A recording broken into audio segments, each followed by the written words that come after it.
So this podcast is going to be about African Americans and what happened to them in terms of the impact the Second World War had on them.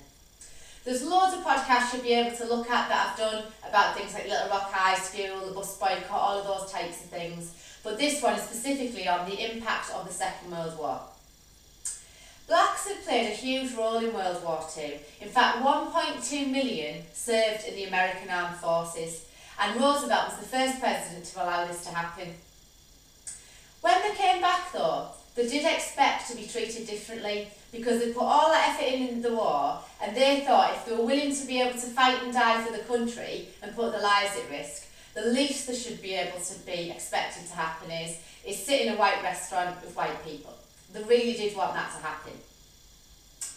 They'd been to other countries as well during the Second World War, and they totally and utterly realised that they could live in a world without racism.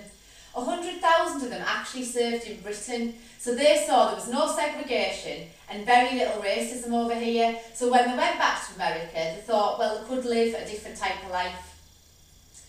And they also realised that it was ironic because they'd gone to fight against Nazi racism against the Jews, but really, in all honesty, that was just what was happening to them at home. They were segregated. They got verbally and physically abused like the Jews did. So everything that was happening to the Jews in the 1930s in Nazi Germany, the same thing was really happening to the blacks back home in America.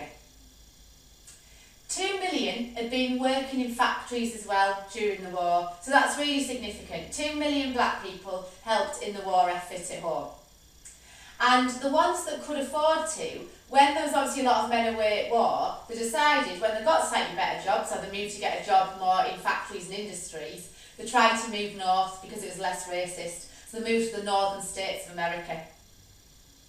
The membership of the National Association for the Advancement of Coloured People, that you'll hear a lot about in the Civil Rights Movement, went from around 50,000 to 500,000 by the end of the Second World War, so it made people want to be more aware to do something to get some sort of change. And one of the most significant things to come out of it all for black African Americans was if you fought in World War II, there was something that was set up called a GI Bill, and that allowed you to go to college, so to learn a skill, to learn to be a plumber or electrician or just get some sort of education, and this gave them more job opportunities. And the people who did this were people who played a major role in the Civil Rights Movement when it really took off during the 1950s and 60s.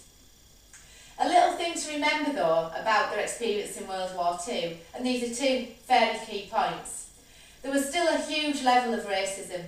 The Red Cross had to spend time splitting up white and black blood because white people didn't want transfusions from black people. And if you bear in mind the terrible injuries that there was during the war, it showed the level of racism that still existed. And also, when they trained them on the bases, they had to actually segregate them in terms of that. So that was, again, just another example of that they weren't totally willing to be integrated, even during the Second World War. And when they returned home, and this always makes me feel quite sad really, they came off the boats obviously having been really pleased with what they've achieved in war and were really proud of themselves, and immediately it was Negroes to the left, whites to the right. How much more of a reminder did you need than that?